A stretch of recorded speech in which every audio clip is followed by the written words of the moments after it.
It's my pleasure to introduce Dr. Gary Sandquist. Dr. Sandquist is a professor of mechanical engineering at the University of Utah and the director of the nuclear engineering department at the University of Utah.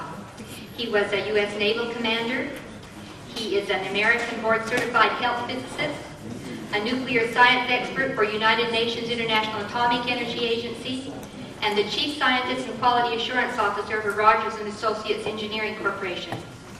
I thought you might be interested to know that he and his students built the Trigger nuclear reactor at the University of Utah in 1975. And he said that any of you that might be interested in a tour of that reactor, he would be happy to take you. I'm very happy to present Dr. Sandquist.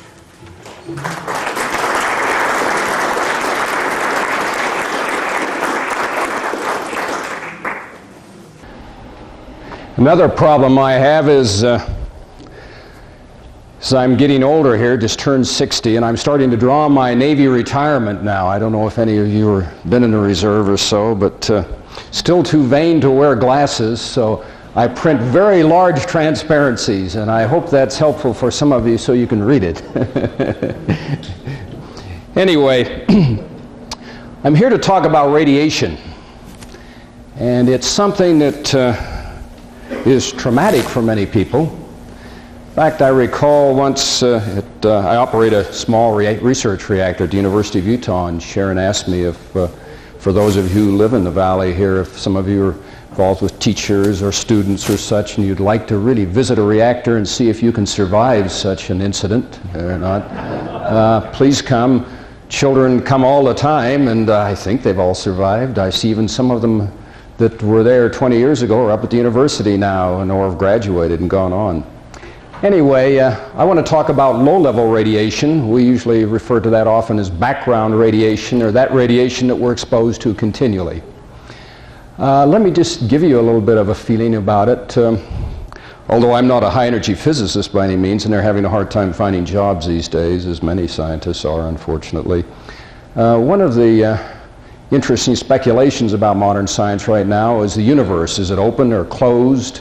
It isn't going to really matter much to us. If it's closed, it won't show up for a few billion years, and we'll be gone by then anyway. But one of the speculations is that a good portion of the mass, or effective mass, and energy associated with this universe is tied up in particles called neutrinos. The assumption is a neutrino is massless. It travels at the speed of light, and therefore we don't have to consider it in the equation for whether the universe is closed or not. But if it does have some mass or energy associated with it, even just a few eV, then it turns out that about something in the order of maybe 3/4 of the effective energy of the universe is tied up in neutrinos. So what? Is that going to affect your lunch? No, probably not. But in talking about it, if you hold up your fist, 1,000 neutrinos a second are going through your fist. Now you say, well, goodness, I feel all right. Is that a problem? Not really. Neutrinos interact so little with matter, in a sense, that they easily go through the Earth. They go through the sun without being affected much. But they do move around. They move around at very high velocities, near the speed of light, effectively at the speed of light. And anyway, so just let's talk about radiation. Is it good for you? That's terrible. Everybody knows that radiation is bad for you, no question about it. What are we talking about? What's Sandquist doing here? Well, let's try it. Let's just talk a little bit about it. This is meant to be a thought-provoking action, not the truth. It's an area of inquiry that's going on now. We're going to talk a little bit about hormesis and what it means and such. My name's Gary Sandquist, as Sharon was kind enough to introduce me. She was, and I'm very proud, she was one of our graduate students and got her master's degree in nuclear engineering. So she used to tell me she'd have difficulty interacting with state officials and others because, we men put down the ladies, well, go back and take care of your household duties. What are you doing interacting in this profound area? So she decided to go off and get her degree, and she did, and she does very well with it now. She hosts many people, interacts with lots of them, and I'm very proud of her. Anyway, well, thank you. Turn around on it. Anyway, we're going to talk about radiation. So let's see what we've got here. Forgive me, I don't mean to paternalize you. I know many of you have probably as much or more knowledge about radiation than I do, but for those who may not, my wife's here, so I'll rationalize and say I'm talking to her, in a sense, ionizing radiation. Let's talk about radiation. Now, radiation fills the universe, whether it's from the sun. Usually we classify radiation forms in two types, ionizing and non-ionizing. Non-ionizing radiation is simply radiation that doesn't have sufficient energy to produce ionization of atoms. Now that means that there's a threshold of the energy associated with this, and that's on the order of a few electron volts. So atomic particles, that is alphas, betas, alphas are helium nuclei, betas are electrons or positrons, protons, of course, are hydrogen atoms without their electron. Any of those that have sufficient energy, more than a few electron volts, are capable of kicking off an electron and producing an ion. Now we call that ionization or ionizing radiation. There's lots of radiation that is not ionizing. The microwaves that transmit telephone signals across the country, the microwave oven that you use that uses energy to cook things. It isn't capable of ionizing particles, but it can certainly shake them around and warm them up. Many people tend to think, well, only ionizing radiation is harmful. There's some concern in some studies that ionizing radiation or non-ionizing radiation, electromagnetic radiation, at very high levels may have some impact too. Anyway, ionizing radiation is ubiquitous. That's a profound word. It's everywhere present. I have had people tell me, well, you scientists have caused us lots of grief if, let me give you an example. The world was clean and pure and virgin before the development of the atom bomb. There was no such thing as radioactivity, and you brought it into the world. Do you believe that? No. No, thank you. The world has always been radioactive. In fact, we're going to talk a little bit about the Big Bang and the rest. It's an extremely important part of our life, and everything is radioactive. Everything. Your body, the air, the food we eat, the water we drink, and the rest, we're flooded with radiation. And we talked about neutrinos, as I gave you an example. If our eyes could see the radiation field, we'd be amazed. In fact, we couldn't see without the radiation. That's, they're non-ionizing, admittedly. Electromagnetic radiation are photons that are bombarding our eyes, billions of them, to provide an image so that I can see you and you can see me. It's essential for our life and our ability to recognize. All matter on the earth is radioactive. It always has been and it always will be. So radiation is not such a dirty word, so to speak, and it is not so bad in a sense, because as a human family we have evolved and always lived with it. Background radiation, that radiation that we're really sort of talking about today and addressing here at the bottom, and I hope maybe I ought to lift it a little bit for you can see, has probably not really changed too much over the last few million years since the advent of Homo sapiens, man. If anything, it has probably decreased since the advent of man. However, there is significant evidence to indicate that when DNA first started to develop, probably in the oceans some 2 billion years ago, and I'm going to try and demonstrate that for you briefly, that the radiation levels were much higher than they are now. So that life actually came into this planet and evolved under a much higher radiation field than it is now.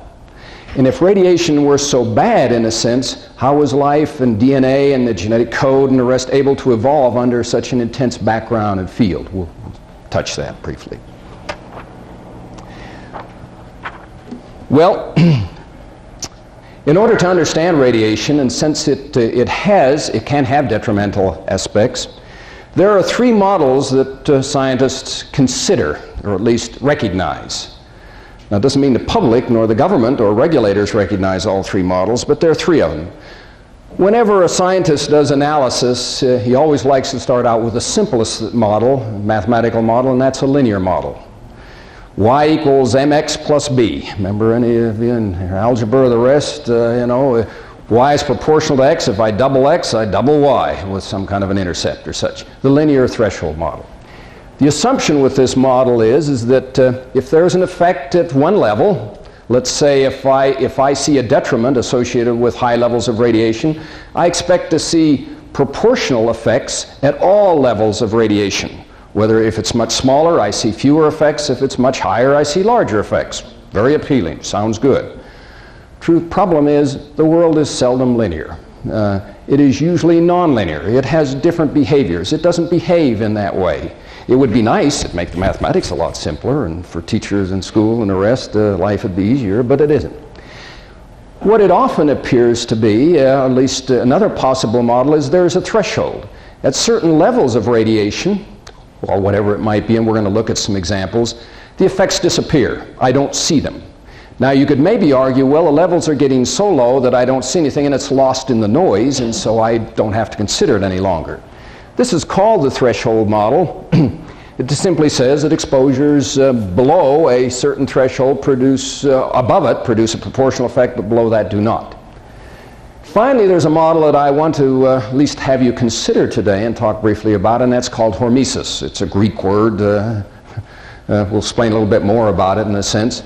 It implies that low doses of exposure may not have necessarily bad effects, but actually salutary or beneficial effects, that there's actually reversal. Now I'm going to try, this is almost anathema in the radiation field, because you're implying something here that is well known to be very dangerous, that it might be good. And that's heresy sometimes. Of these three models, the top one is the one that we use in the regulatory area. This is the one that agencies such as the Environmental Protection Agency, the Nuclear Regulatory Commission, and the Department of Energy use in their models. If 1 unit of radiation causes one effect, then a half a unit causes half effect, and I simply go down the line on it. It is argued that that is a conservative model. It certainly sounds conservative, and that sounds like a good policy to follow.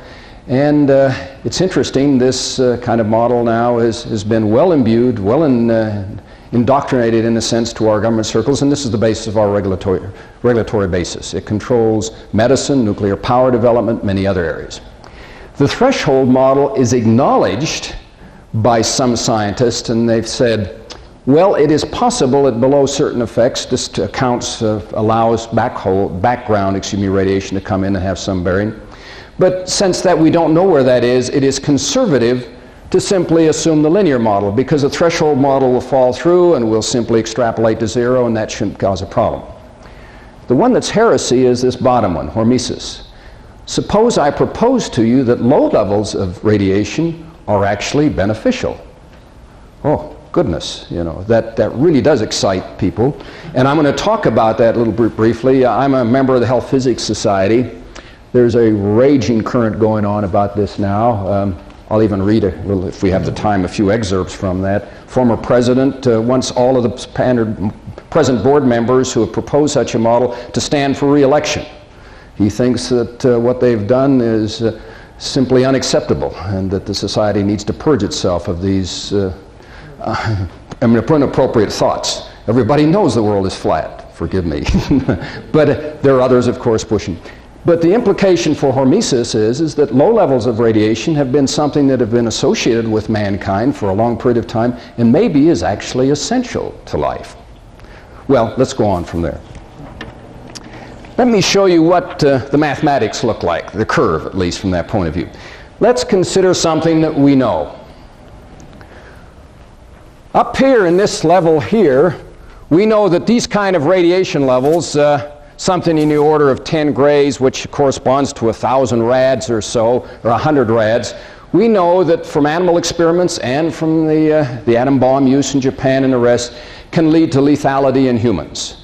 The number that usually is quoted is something that's used in civil defense, about 500 rads received by a human being within 24 hours will lead to 50% death among that community within 30 days. Now that's in the absence of any medical treatment and such, and it was the numbers that were used, for example, by the Department of Defense when estimates were made. What happens if a first strike occurs and the Soviets drop so many weapons on the United States and we do an exchange? How much of our population will we lose? The assumption was there was no medical facilities to care for them, and you could make an estimate. You could say, oh, all right, we lose X% of the population or something. Very gruesome, but from that point of view. We have data up there. No question about it, a lot of data. Now, if I assume that there's no consequence at zero, the simple model is to take the data, extrapolate it from there to zero and say, well, at zero dose there's zero effect, and at high dose there's effect. And that's the linear model. And you can see it. y equals mx plus b.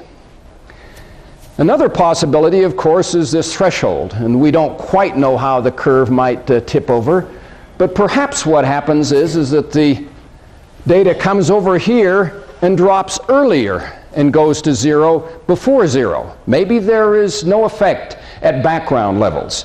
We would hate to think of the Lord as having imposed something on us that he shouldn't have. I mean, radiation exposure, and so we don't want to vilify him from that point of view. Or the other possibility is that at this 0 effect point, radiation actually drops in and there's less cancer than normal as a consequence of this radiation exposure. Now, cancer is emotional. It's something that stirs people up. Nobody wants cancer. It's like, I don't know, having a neighbor you don't like living next to you. But it's unacceptable in a sense. It's something that really traumatizes us. 15 to 20% of our population die annually from cancer. It's a disease that carries great concern on the part of others.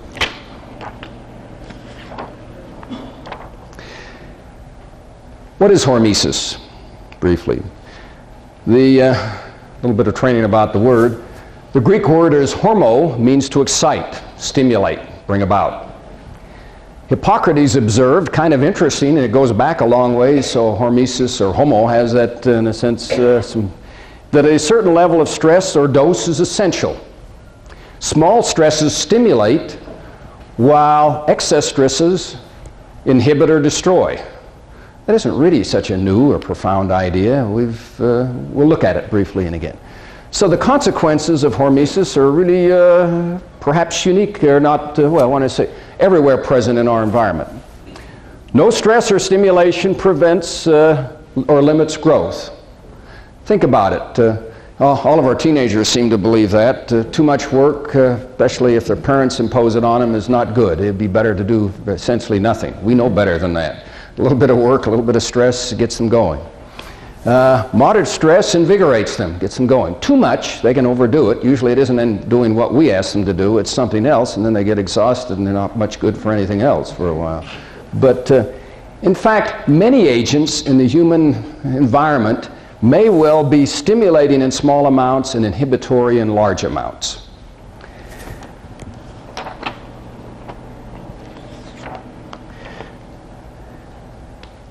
Let me just show you again now. Here's a curve. We don't talk about cancer, so this is the one I prefer to show groups because then they don't get excited. Cancer is frightening.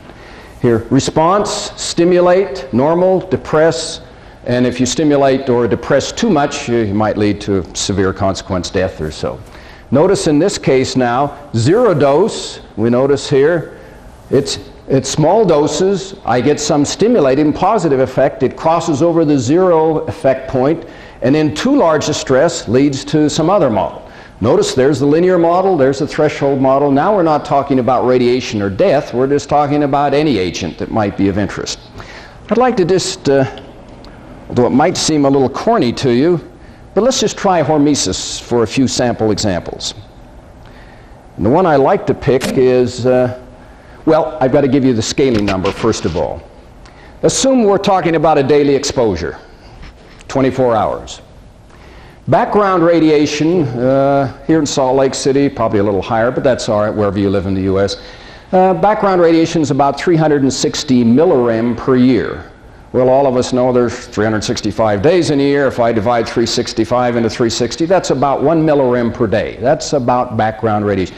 It can increase or decrease depending on what you like to do. I hope none of you flew here to come to the meeting, because when you did, you exposed yourself to the higher elevation and higher levels of radiation, so you all safely drove, correct?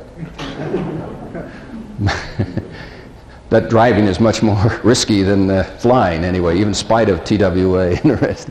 Anyway, a lethal dose is 450,000 millirem received, or 450 rem, within 24 hours. So our scaling factor, if I divide that into that, is about 500,000, almost a million. That's quite a scale. We know that at that dose, 500,000 millirem, that an individual without medical care and such, if they receive that kind of dose in 24 hours, they have a 50% chance of dying. All right? Now, let's scale that up to something we're familiar with. Aspirin. Suppose that aspirin was first introduced into the community, and I observed it in the following way. As a physician, I prescribe, and I found that when a patient took 1 kilogram, 2 pounds of aspirin, they died. They had internal bleeding, they went into shock, severe effects, and lots of other consequences. Terrible. So I come around and I say, what's my observation about aspirin? It is deadly. A kilogram dose of aspirin is very bad. You should not take that. Question then, well, kilograms, that's an awful big dose. You know, I can even feel that in my belly. I wonder how about 100 aspirin tablets? Would that be pretty bad? Yeah. Well, let's keep going down the line. How about 1 aspirin a day?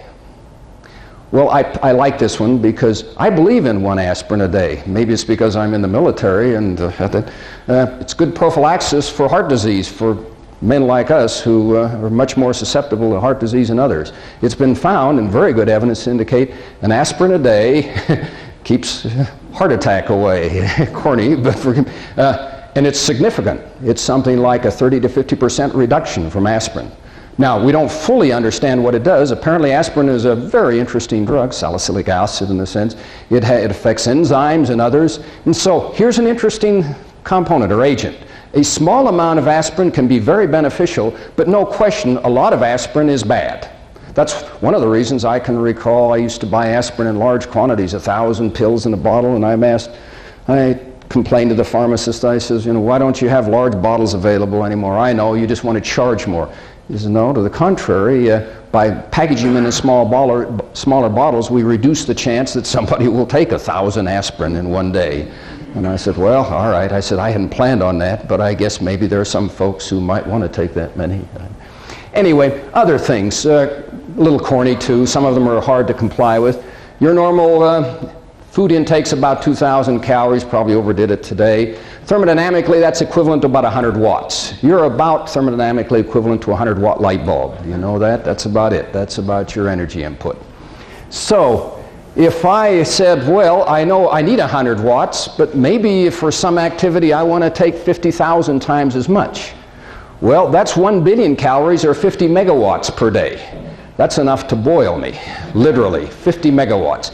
That's the power output from a nuclear submarine power reactor, 50 megawatts. So that in extreme, I'll admit, a little corny. 400 units of vitamin D, and I'm not an expert on vitamin D and what aspects, or 200 million units of vitamin D. I know that would not be good. That would be a problem. Exercise, I didn't do mine, but a mile a day, very therapeutic. We all ought to do it, walk a little bit. How about 500,000 miles a day? That's 20 times around the world. The reason I picked that number, that's how the astronauts get around. About 20 times around the globe per day they can do that. You've got to walk mighty fast to accomplish that. Heartbeat rate, 60 beats per minute. Well, our heart rate goes up, but we know if it goes up too fast, we get into trouble. Well, at 50 million beats per minute, that's 42 cubic meters of blood per second flowing through our body. Well, corny, I'll admit, maybe aspirin was the best one and I should have stopped there. But hormesis is not as surprising as you might think. Now, the critics say, sure, we recognize that, but everybody knows radiation is bad, and radiation causes ionization of DNA and other vital cells. It produces radicals of water in the cells, and we know those are bad. We really don't know they're bad. Aspirin does much in many of the same ways. It also activates enzymes and does other things that influence DNA and the rest. We don't really understand, but the easiest thing for us to do is to take measurements and experiments and see what happens. The evidence for ionizing radiation hormesis is really quite profound. The way I came across it, and it was kind of interesting, about 15 or 20 years ago, I was doing a scientific paper, and one of the concerns was the downwinders, those people who lived in southern Utah and were exposed to atmospheric radiation and such, and we were trying to look at those effects compared to where we live here in the West. And obviously background radiation is higher at higher elevations. So we tried to correlate health effects on a national basis with elevation. And our assumption was that, well, folks living at 4,000 feet or 5,000 feet at Denver, we're going to see higher incidences of cancer or these other diseases, and it's going to become pretty apparent. We'll see the correlation. What do you think the correlation was? It was the opposite. So what did we do? Well, we did like most of the time, well, the data must be wrong. Something's bad here. You throw it away. I mean, obviously, if it doesn't get you what you want, which is you're going to see higher incidences of cancer, the data must be wrong.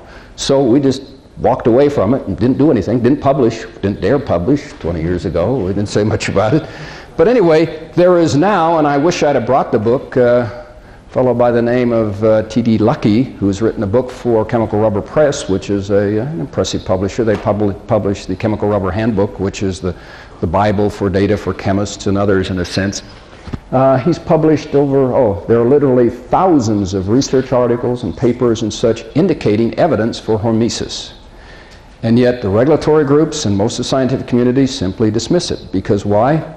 Here's the real reason why. They even, many of them in confidence, talking one-on-one, say, there's probably some truth to it. But how do you think if I go and approach the public now, after the massive campaign of indoctrinating them about the effects of radiation, what are they going to say? They're not going to believe us. So we've got to simply say that radiation is bad, but we'll try to keep it as low a level as possible, and that will sell. It is too hard and difficult to retrench now and say, we made a glaring mistake, and in fact, maybe, and this is what Luckey proposes, and you see this really upsets people, maybe we're in a deficient radiation position and we need some radiation. Wow, well, some of the things that appear to occur from evidence, and we don't have the time to look at each one of them, was an increase of the immune competence system, the immune system, our ability to respond to stimulation and stress and bugs. Let me give you as an example. Why do physicians have anxiety about prescribing penicillin for anything that comes along? You know, it wipes out the bacteria in the lower intestinal tract. That sounds pretty good to me. I'd like to live germ-free. That's not good. It is not good to eliminate many of those germs and such because they're really very useful.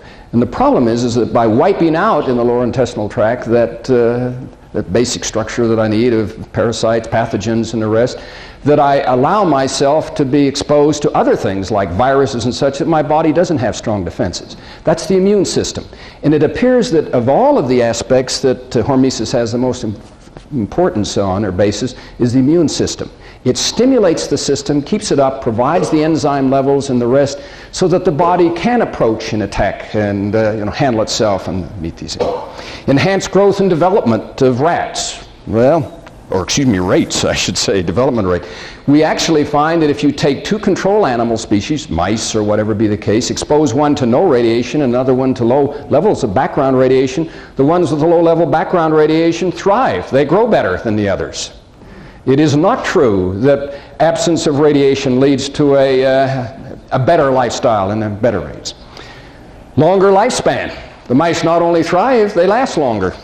Stimulation of physiological functions. Lower morbidity. Many of the diseases, cancer, cardiovascular, respiratory, and others, simply are reduced in the presence of low background radiation levels. I've got longer lifespan there twice, apologize. Decreased infectious susceptibility, forgive me here, and decreased neonatal deaths.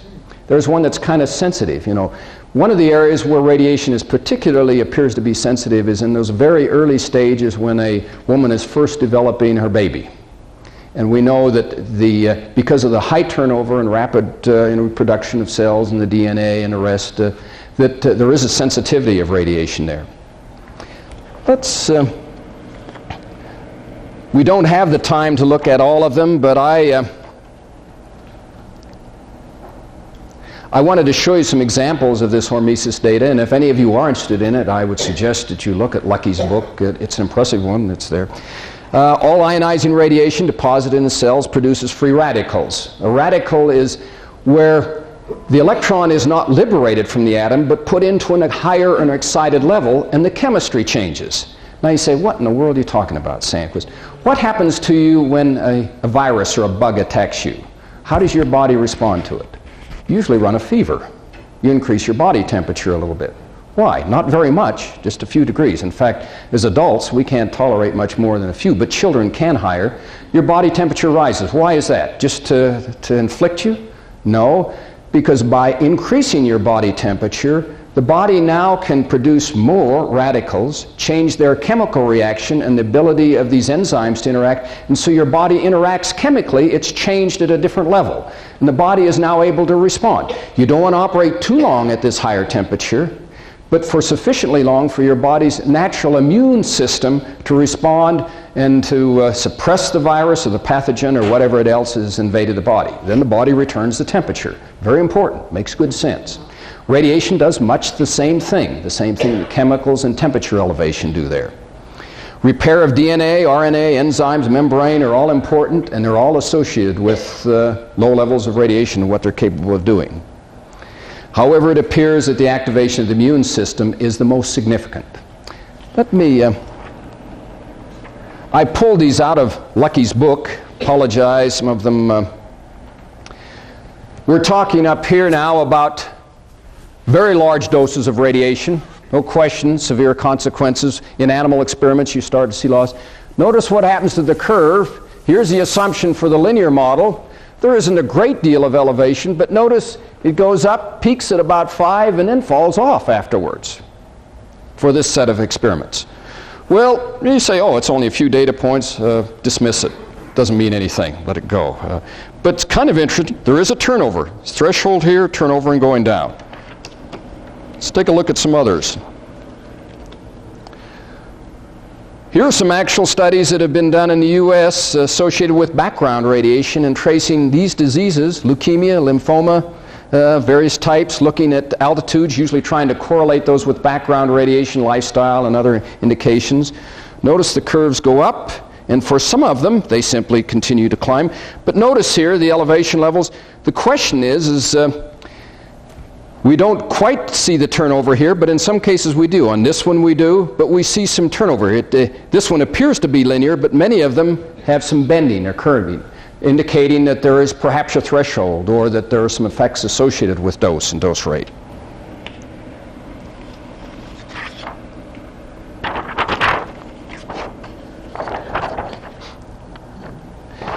Age-adjusted leukemia mortality rates associated with background radiation.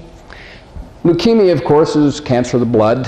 It is known, blood is produced in the bone marrow, principally in the legs and hips, large bone masses and such. Those doses are particularly sensitive in a sense from the point of view of radiation effects.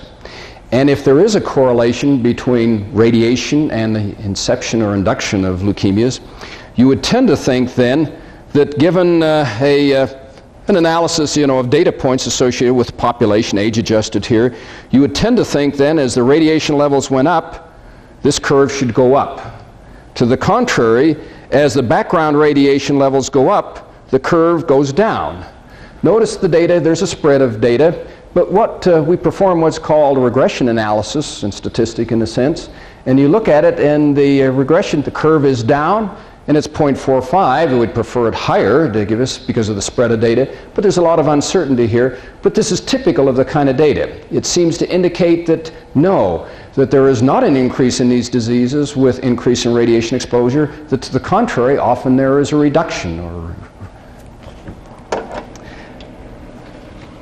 One of them that, and I failed to make one slide that showed the composition of the 360 millirem background radiation that we received.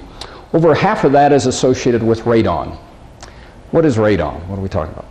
Well, we're going to talk about one of the elements that occurred in the Earth's crust, uranium. We all heard about it. That's what helps us make bombs. It's been around a long time. Uranium has a very long half-life. There are 3 isotopes that occur in nature. Each one of them, as part of their daughter radioactive decay products, produces a gas. It's a noble gas. It's usually given the name radon. This gas is capable, since it's an inert, capable of diffusing up through the Earth away from where the uranium site was, and it fills lower rooms and such. I don't know if we're built on the ground floor here, but if our eyes could see it, we could see radon atoms diffusing up through the carpet and into the room.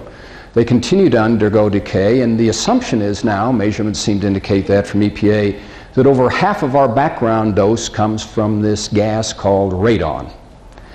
Well, EPA viewed this as a real concern. They said, well, if we're going to spend money and we're concerned about health effects for radiation, we ought to spend money on radon control, monitoring. Have any of you done radon monitoring in your home? Curious, show up a hands, done a cartridge measure.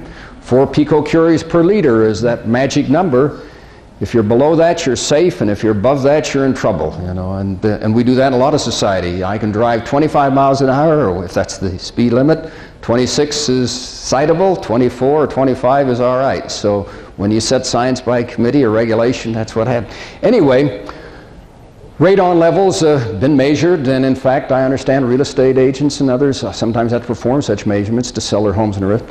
There's a lot of studies and rage going on about radon, money being spent. There was an interesting, some studies though being done, we don't believe American scientists, but the Finnish came up with some research and found there wasn't any correlation. In fact, the increased radon levels seemed to lead to less health effects. Well, I won't bother you with reading the details in here. EPA says, well, that's an interesting study, we'll keep apprised of it, but it isn't going to affect us, or we're not going to make any changes in the meantime as a result of some of these similar studies. Let it go at that point. It was assumed because radon is a gas and then produces short-lived daughter products. They get into the air, these daughter products, we breathe them in, and that might be responsible for much of lung cancer.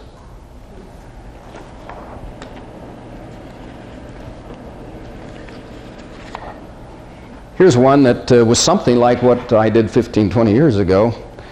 Here is a correlation of background radiation associated with cardiovascular diseases, heart disease. And you ladies don't need to worry about that, but we men are particularly sensitive to that. The Lord didn't design us nearly as well as you did. We have a lot of problems with heart disease. Anyway, background radiation is particularly high here because of the elevation.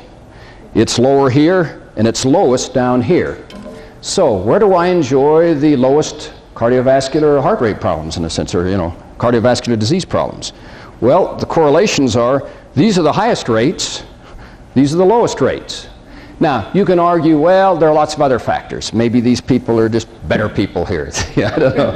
They're built better or lives better, or whatever be the style. Or maybe the fresh air. It must be the pollution. Must be a lot of pollution on the East Coast. And sure, there are lots of other factors. But it's interesting, almost every one of these studies that you look at and make a postulate and such, and so the agencies simply have to dismiss this. And they say, well, there are other factors you haven't accounted for, and therefore the data is not meaningful, and our linear model is still acceptable. Another one that's kind of interesting, comparison of U.S. cancer mortality rates, background, total leukemia, breast, lung, thyroid, Western states and U.S. average. Background, notice Western states almost twice as much. It is not insignificant. It's quite a bit higher. Whereas the U.S. average is about 360 millirem per year. If you happen to come from Denver, Colorado, you're probably closer to 550 millirem. Not only do you get zapped from the fact that you're at 5,000 feet elevation, but there's a lot of naturally occurring uranium and thorium in the soils in that area. In fact, Colorado was a major resource for uranium production when the nuclear business was in vogue in this country. Notice Western states total 126, 149. Leukemia is about the same. Breast cancer's higher for the U.S. average. Lung cancers, considerably different, 14 compared to 20. Thyroid's about the same. The implication there, in a sense, is that probably thyroid cancer, if there is an association with radiation, was tied into water sources, and many of those communities used drinking water. And probably the truth of it is it isn't radiation related, it's associated with other materials, deficiencies of other compounds or such. Notice the problem with the data is that there are many other factors. It is not possible to isolate and make a nice clean experiment. So the situation is that it's quite easy for the regulators and those who want to defend the linear model, which is most of the government and their agencies in a sense, can always appeal and say the data is just too obscure, there's too much noise, background is too varied, there are too many other factors involved, so we dismiss it. Here's one, though, that I'd like to give you, and this is probably the only original contribution that I'm making in this paper, in a sense, is the ionizing radiation environment, and what does it look like? We know that the Earth's about 4.5 billion years old. Actually, the universe is probably more like 15, but the Earth about 5 billion years of age. We think that life first appeared on the Earth, probably in the oceans, shallow portions, form of DNA, about 2 billion years ago.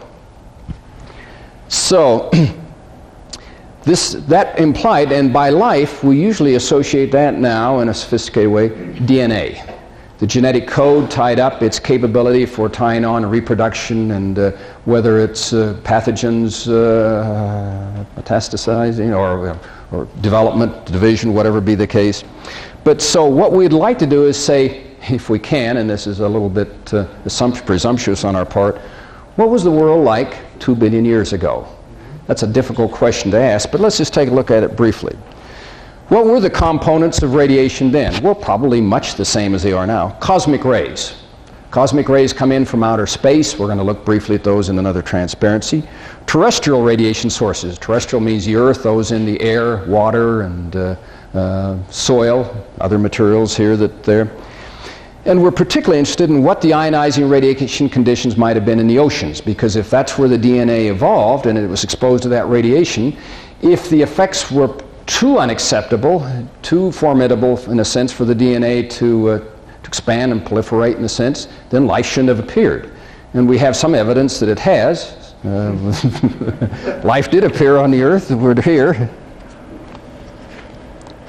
You know, we have a program called SETI, Search for Extraterrestrial Intelligence, and some colleagues simply say we're not sure there's any intelligence in the universe anywhere, including the planet. 15 billion years ago, a Big Bang occurred. This is the ongoing model now for the universe. It is assumed that there was a large mass, I guess, in a sense, and I use the word mass poorly, a large glob of mass and energy in a sense, and it exploded, in an incredible explosion. It was a nuclear explosion to behold all nuclear explosions, in a sense. It threw this material together. It was composed not of the materials that we're familiar with. It was probably composed of very elementary particles, and in this system here, all of the major force fields were all about comparable to one another. Anyway, the materials thrust out. Here was an area that was dominated by radiation. That was the principal mode that moved through the universe, was radiation. Then matter came to be significant on the order of about 1 billion years. So for the first 1 billion years or so, radiation was important, and for the remaining time here, matter. We're down here in this present time, and we're interested a little bit in this sense here. We know that uranium and thorium, and those are the two actors that we're going to look at, were not produced at the early point in here, but probably synthesized in heavy stars or such, probably a few billion years after the Earth, and then they came as debris and other material to form the Earth. The Earth is not capable of producing uranium and thorium. It had to come from somewhere else. These are isotopes that moved into the Earth's crust, had to be produced somewhere else, and all we see them doing is running out. There's no way to produce them, so they're going to degrade and disappear over time. A little bit about cosmic radiation. Events per liter per hour, kind of an interesting, it's the energy spectrum of cosmic rays incident on a liter of salt water. I'm trying to look at from the point of view of the oceans in a sense. And what I invite you to look at, in physics we're interested particularly in energies in the order of a few MeV because they're capable of doing lots of interesting things. But notice the cosmic rays have got energy capabilities clear up to 10 or 15 or 20 MeV. That's sufficient energy to produce lots of interesting things. You can produce materials that we don't even produce in reactors. We have to use accelerators to produce and advanced materials, some that are very, very exotic and very interesting. Now, here's an average abundance of elements in the Earth's crust, and I better move along a little bit here. Far too many elements. It's a busy slide. I apologize for it. What I'd like to invite your attention is that notice here are friends thorium and uranium. This is on parts per million in the Earth's crust. Now, they're not, this isn't a soup. The Earth's crust obviously varies from the oceans to mountains to soils, plants, and others. But on an average, about 3 parts per million of the Earth's crust is uranium, and about 8 or 9 parts per million is thorium. Both radioactive materials, no stable species associated with those. So, and we notice that those are quite a bit more abundant than some other things that are interesting and important to us. Gold down there, for example, is pretty rare stuff. Maybe that's the reason it's so valuable, and I guess. Nobody wants a uranium ring, they want a gold ring. Some of the other materials, uranium and thorium are kind of in the middle of the spectrum. They occur there. We were synthesized from the debris or fossils of stars a few billion years ago. Remember the uranium and thorium. Now, one of the things that we know about uranium and thorium, and I don't expect you to try and get anything out of this slide other than the words I'm going to get out of it. If you look here on the side over here, I'm interested in the natural isotopes of uranium, thorium, and I threw in one other actor that's important to us from background, potassium-40. That's one that I often like to appeal to, because for those folks who think that the world is radioactive only because of people like myself and others of my colleagues who are in the nuclear business, and said, potassium-40 has nothing to do with nuclear power. It has about a billion-year half-life. It has always been around. Your body has a large inventory, relatively speaking, billions of atoms of potassium-40. It's essential for your body. The potassium is. You could get along without the potassium-40, but that goes along with it as part of it. It's just simply something that's there. Notice 1.28 billion years half-life. The reason it's still around is because it has such a long half-life. That's why we see it. Thorium has a 14 billion year half-life, about the age of the universe, so it isn't going to change very much over the time when it was first produced. But notice what's very interesting. Notice the three isotopes of uranium that we know of, that we're aware of in the universe. There is one, uranium-234, that only constitutes 1,000% of uranium, and it has a half-life on the order of only about 0.2 of a million years. Now, that sounds like a long time, but really it's quite short.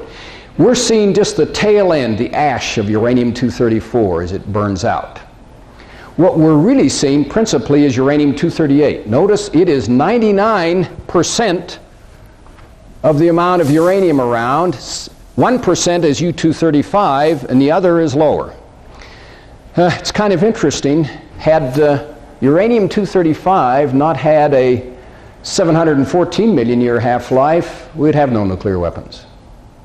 It would have been gone. We were not capable of fissioning uranium, and many people think that would have been wonderful. Maybe it would have, I don't know.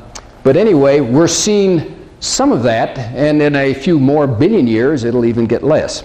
We know that there was more uranium around, uranium-235 though, a few billion years ago than that, because how many of you have ever heard of the Oklo reactor in Africa?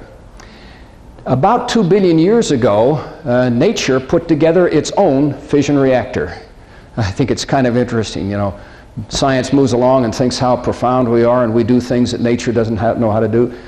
Nature built a fission reactor 2 billion years ago. It operated 2 billion years ago, operated for several millions of years. And what the difference was is that back then, 2 billion years ago, uranium-235 was at about 5 to 10% of uranium. The same amount, actually a little higher than what we do to enrich uranium for our reactors. Uranium salts are soluble. They formed on the surface in Gabon province in Oklo. The material formed there. Nature put it together. The reactor operated for a long period of time. The power level would go up and down. You might say, what evidence is there? We see all of the fission products that we see in a nuclear reactor right there. It's also kind of interesting from those people who say that we can't possibly dispose of these wastes. Nature put that reactor together there on the surface of the Earth, near to the surface, operated it 2 billion years ago. The fission products have not moved much more than a couple of hundred yards in 2 billion years.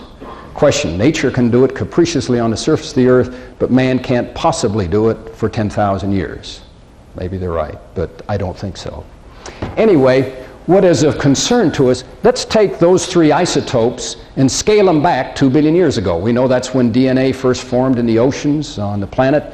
And what did the radiation environment look like then? Just that one aspect alone.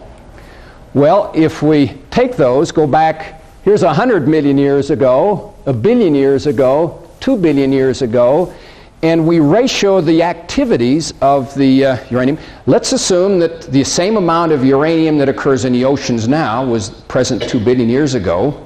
That's a reasonable assumption.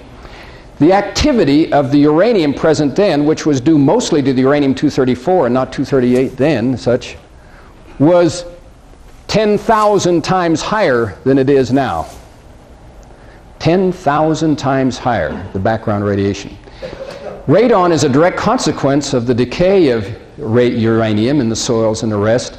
So, and if half of our background as humans is due to radon and its uranium daughter products, if I increase that by a factor of 10,000, what am I talking about from the point of view of radiation levels? very high. Now, I'll admit, I'm on shaky ground here. I look pretty old and gray here, but I haven't been around for 2 billion years, so I don't know quite what is happening there.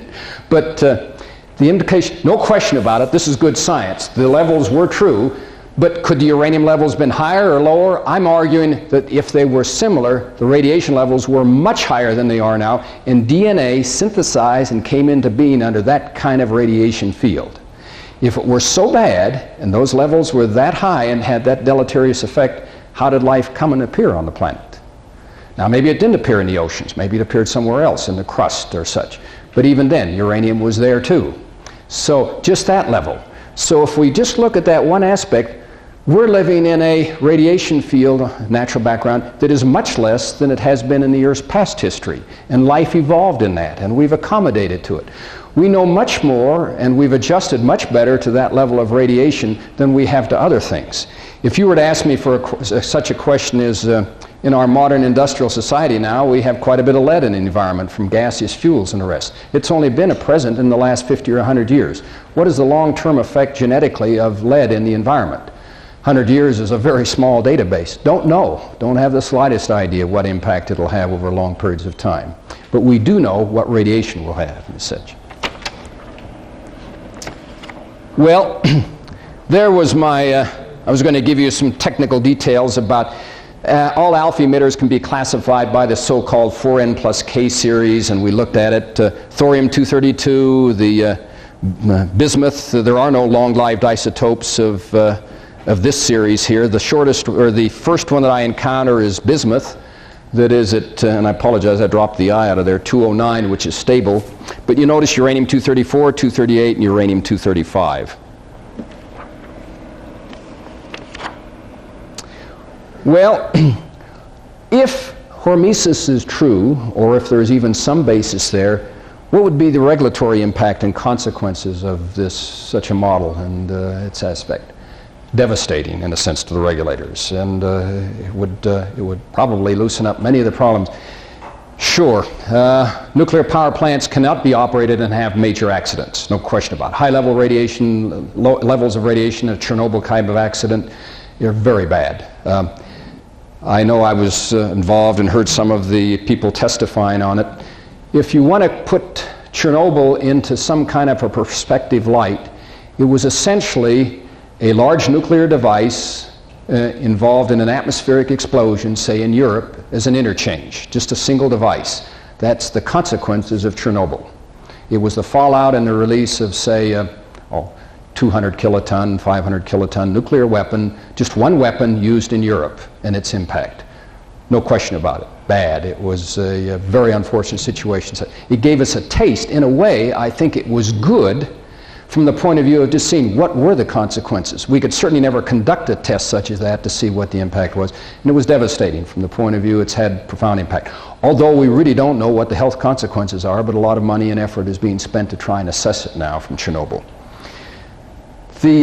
But more importantly is that how do we address issues associated with control of regulation for workers and public? The nuclear establishment in building weapons in this country and the long tradition from the Manhattan Project down to the present time, we spend a lot of money, perhaps $1 trillion or more, $1,000 billion in developing these weapons and such, and we've got to clean up these sites. A few years ago, the Department of Energy addressed that and looked at it and said, well, how well do you want to clean them up? Some of the art environmentalists argued we want to bring them back to background levels. We want to make them burgeon the way they were before. Cost? Well, the Department of Energy was looking at costs in the order of $3 to $4 to $500 billion. We can't afford it. We won't. Even though the environmentalists like to argue that we'll spend that kind of money, we simply will not spend that kind of money involved. So what do? We need to clean it up in a responsible way to bring it down so that we do minimize the risks. I mean, before we spend that kind of money, what do? Do we stop Social Security? Do we stop Medicare, Medicaid, and other areas? I mean, we've only got so much money, so we're not going to spend that kind of money. If hormesis is true and such, some of the levels that we want to clean up sites to are ridiculous.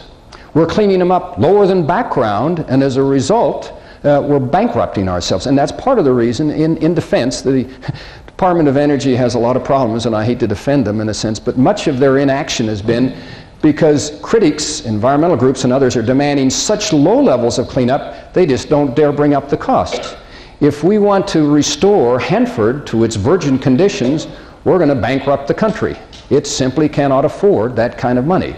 We'll have to educate most of our kids in that area, and people will work there, and we're not going to do it. We have problems enough with medical costs and the fact that it consumes like 15% of our GNP. So if hormesis is true, though, if there's some basis there and some radiation levels are tolerable and in fact may be beneficial, we need to look at it differently. Radon remediation. EPA is spending a lot of money in that area. Maybe it's money that's spent unnecessarily. Nuclear power and a moratorium on it. For most people, the reason they don't tolerate nuclear power or want it is the fact that they're concerned. Radiation is frightening. To show you how bizarre it gets, we had a young woman on campus here, 10 or 15 years ago. Nuclear power, how crazy can we be? And I went to listen to it. And her last pitch was the following one, and it really hurt me. She says, if for no other reason, and let's assume that you're at this audience here, you should oppose nuclear power because who wants radioactive electricity in their homes? And my eyes flashed up, and I went up and talked to her, and I said, ma'am, I said, I must have not understood you correctly. I said, did you say radioactive electricity? And she looked at me and said, well, sir, looking at an old man here in a sense, she said, let me educate you. She says, when the nuclear power plant operates, coolant flows through the reactor, and this water gets slightly radioactive, and that goes through the generator and makes the electricity radioactive. And I says, you don't understand, ma'am. I says, it doesn't make any difference how you heat the water. You can burn garbage, your shoes, or whatever be the case. Electricity by itself is not material. It cannot be made radioactive. It is radiation. Well, she dismissed me. Go away. But most of these young, bright students who are there at school, what do you think they thought? For the public that is so ignorant about science, if I told you, did you know that the power coming through there, some of it's coming from a nuclear power plant up in the north, and that electricity is radioactive? I'm not going to allow any more plants to be built and produce radioactive electricity in my home. Anyway, forgive me. For many people, it's radiation that's frightening and stopping nuclear power. It is probably the best answer we have if the greenhouse effect is real, but it's unacceptable to this country and this administration and this government. Other countries, France and the rest, think we're ridiculous for not adopting it, but we're not. Nuclear medicine. Many breast cancer will attack 1 woman in 9, I understand, in this country now. An incredible disease from that point of view.